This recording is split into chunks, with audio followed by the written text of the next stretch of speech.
আর vanish washing commission বিজেপির সবচেয়ে বড় আয়না। বিজেপির বায়না শুনছেন আয়না।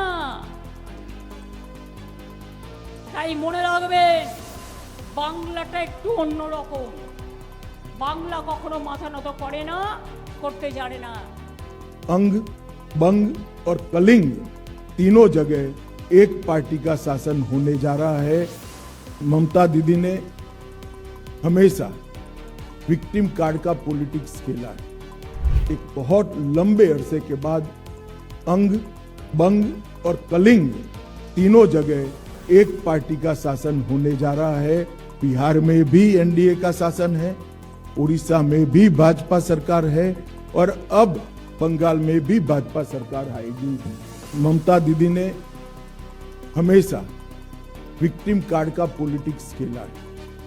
कभी पैर तुड़वा लेती हैं, कभी सिर पर पट्टी बंधवा देती हैं, कभी बीमार हो जाती है और कभी चुनाव आयोग के सामने बेचारा बनकर चुनाव आयोग को गालियां निकालती। मगर ममता दीदी, मैं आपको बताने आया हूं कि आपकी ये राजनीति को, विक्टिम कार्ड की पॉलिटिक्स को बंगाल की जनता अब बहुत अच्छे तरीके से समझ गई। चुनाव आयोग जैसी संवैधानिक संस्था पर गाली गलौज करना ये बंगाल की संस्कृति को शोभा नहीं। एक प्रकार से आने वाला चुनाव बंगाल की जनता को तय करना है कि भय को चुनना है या भरोसे को चुनना। भय के आतंक से मुक्ति पाकर भरोसे के साथ देश जिस तेजी से आगे बढ़ रहा है, इसके साथ बंगाल को जुड़ना चाहिए।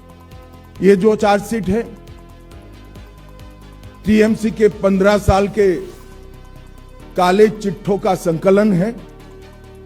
सोनार बांग्ला का स्वप्न दिखाकर सिंडिकेट राज स्थापित कर बंगाल की जनता का शोषण करने वाले शासन की कहानी है। तृणमूल कांग्रेस के कुशासन में बंगाल भ्रष्टाचार की प्रयोगशाला बन चुका है। ऊपर से नीचे तक सफेद पोश आपराधिक सिंडिकेट जनता को परेशान कर रहे हैं और विकास के अभाव में बंगाल इंडस्ट्री के लिए एक प्रकार से ग्रेवयार्ड बन चुका है। एक प्रकार से जान जाने के भय से मुक्ति का चुनाव है, आजादी जाने के भय से मुक्ति का चुनाव है। पूरे बंगाल का बहुमत समाज demographic change, artificial demographic change के कारण भय में जी रहा है कि हमारे ही देश में कहीं हम माइनॉरिटी तो नहीं बन जाएंगे। वो भय से मुक्ति का, अपनी संपत्ति के लूटने के भय से मुक्ति का चुनाव। देश भर से एक एक घुसपैठियों को हम चुन चुन कर देश के बाहर निकालने के लिए संकल्पबद्ध है और ये मेरी पार्टी का एजेंडा है। ममता जी को जो आरोप लगाना है वो लगाएं कि घुसपैठिए इतने आ गए कि आपकी सरकार सो रही है। मुझे मालूम है वो कहेगी कि बीएसएफ क्या कर रही है। बीएसएफ तभी रोक सकती है जब आप बॉर्डर पर बाड़ लगाने की हमें भूमि दे। বিচারক এবং দাগী অপরাধী যখন একই আসনে বসে তখন যে অবস্থা দাঁড়ায়, আজকের এই চার্জশিট দেওয়া তারই প্রমাণ। কে কার কাছে চার্জশিট চাইছে? আমরা তাও আজকে চার্জশিটের উত্তর দিতে বসেছি। কার কাছে চার্জশিট চাইবেন, কাকে চার্জশিটের কথা বলবেন? গুজরাটের প্রাক্তন গৃহমন্ত্রী হরেন পান্ডিয়া।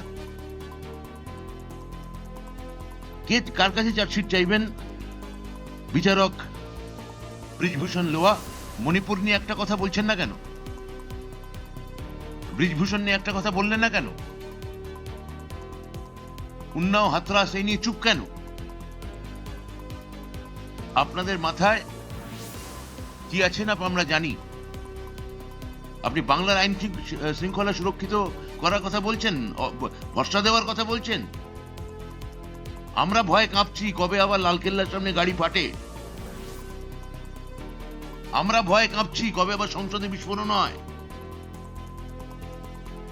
পহেলগাঁওতে যে পর্যটক বৃন্দ মারা গেলেন, তাদের সুরক্ষা কে দেখবে? কারা কারা তার জন্য ধরা পড়লো তার তালিকা কোথায়?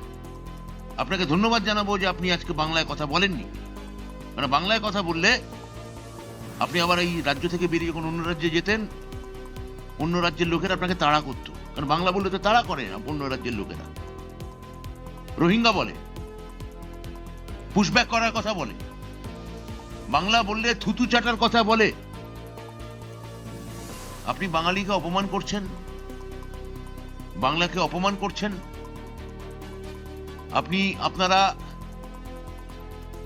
বঙ্কিমচন্দ্রকে দাদা বলেন, বাংলাকে পারেননি, বাংলাকে পারবেন না। এখানে নারী শক্তিরই জয় হবে।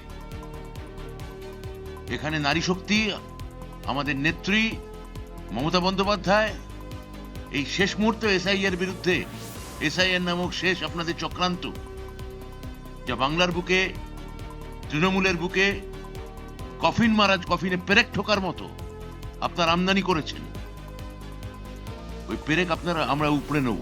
এবারে ভাই ভোটের লড়াই এই এখানেই দেখবো।